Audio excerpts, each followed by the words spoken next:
But when I was looking through this and just tossing this back around, I saw this TikTok video, and I said, "Damn, I Do you don't think think it's I'm a alone." coincidence that deportations are happening all across the country, but it's only in Minnesota where we see this level of chaos? Is it also a coincidence that it's the same state, same leadership that has this massive fraud scandal? Why aren't we seeing this type of chaos in other cities and states? Okay, what's the common denominator? It's leadership, right? You see Jacob Fry, you see Tim Walz. They keep going out, and what are they telling their base? Go out there, follow ICE, obstruct, record them, use your bodies, use your cars, whatever you need to do, stop them. Jacob Fry said, get the F out, ICE. So why don't they want immigration enforced there? You have to ask these very pertinent, simple questions. Like, why don't they want ICE there? This is even prior to the situation with Renee Good, right? See, they know that the chaos is going to ensue anytime you direct citizens to go and obstruct federal law enforcement, which, by the way, they're also saying that they're not actually law enforcement. That's another lie they're telling their base, to embolden them to go against these regular guys who aren't quote unquote federal agents, right? Is to cause confusion and embolden, give their base a sense of entitlement. They think they're doing something righteous. And so they go out, they create all this chaos. And then, of course, with this level of chaos, something's going to go wrong, as it did today. And guess what? What are they going to say? See, look, and now Jacob Fry and Tim Walz have instantly gone to their social media to say, okay, President Trump, you see what's happening? We need you to get rid of ICE. We need you to stop the operations and pull out. That's the goal. That's what they wanted all along. Why? Because they don't want ICE deporting their new voter base. They need them. You know why they need them? Take a guess. Why is Jacob Fry dancing around waving a Somali flag and speaking in Somalian, and Minnesota officials are wearing hijabs even though they're Catholic? Why? None of this is... Oh, hold on. That is true. I did see. I'm trying to figure out. I saw this also in New York. I saw a lady that the New York Police Department was teaching women there who weren't Muslim, most of them look like Catholic, to actually don a hijab. Do you not think that's weird?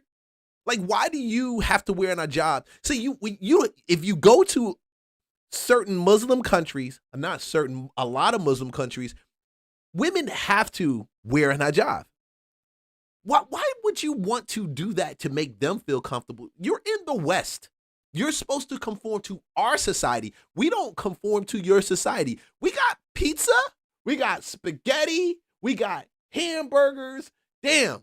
We got Chinese food. We got fried chicken. We got what else? What other dishes? Sushi. You can go to anywhere, just about anywhere in the United States, and get cuisine from other countries. But those cuisine, don't get it twisted because you think you eat Chinese food, that you know Chinese food. It doesn't taste the same.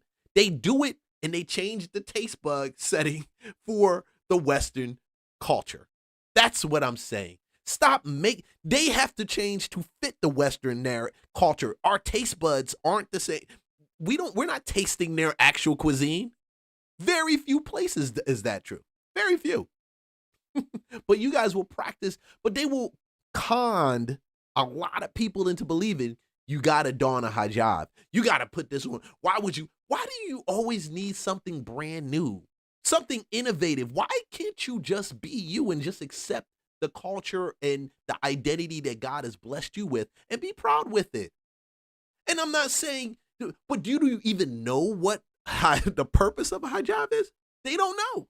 They don't know. So when you have a lot of Middle Eastern women who don't agree with that, and they get on TikTok, they get on YouTube, and they're talking about the hijab, how it's suppressive to the women, how it's suppressive to their culture, how the Islamic men are suppressive to y'all just open up your hands and say, oh yes, give me a lot of that suppression. Get that suppression over to me. Congratulations, well done. Just give it to me. I want to be suppressed today. That's what you're basically saying. I want to be suppressed today. You're saying that. The people who come from those countries that are oppressed with that requirement, they know and they can tell the difference between. They clearly tell it to the West that this is an oppressive practice, but y'all put it on We got to make them feel comfortable. They're our neighbors.